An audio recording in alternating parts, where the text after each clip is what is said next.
Malgré la grisaille parisienne et les brumes de lendemain de fête, ils étaient tous là pour les vérifications techniques du Paris-Dakar-Kéro, qui avait planté son bivouac non loin de l'esplanade du château de Vincennes.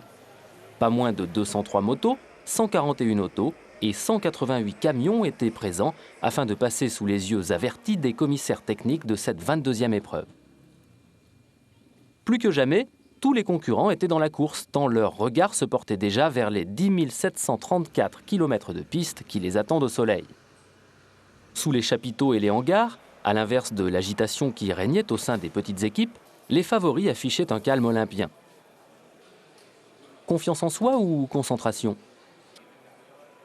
Pourtant, ce nouveau parcours, fort de ses 7 714 km de spécial, n'est certainement pas gagné d'avance et loin d'être une simple promenade de santé. En moto, la bataille fera rage entre KTM et BMW, vainqueurs l'an passé. En auto, les deux géants que sont le team Schlesser-Renault et Mitsubishi ne seront certainement pas tendres entre eux, et cela pour le plus grand bien du sport. Gageons que Jean-Louis Schlesser, à bord de son buggy V6, nous gratifiera de ses légendaires coups de gueule et que le sympathique Jean-Pierre Fontenay du team Mitsubishi nous offrira quelques belles démonstrations tactiques. Mais le principal outsider en catégorie T3 sera sans aucun doute le sextuple vainqueur moto du Dakar, Stéphane Peterencel, à bord de sa Méga portant les couleurs d'Autolive.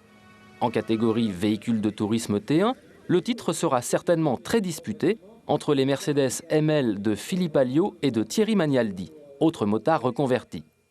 Pour le moment, profitons du spectacle des concurrents sous les lumières de la Tour Eiffel et des commentaires des pilotes au jour du départ parisien. Nous, on a un seul but, c'est gagner.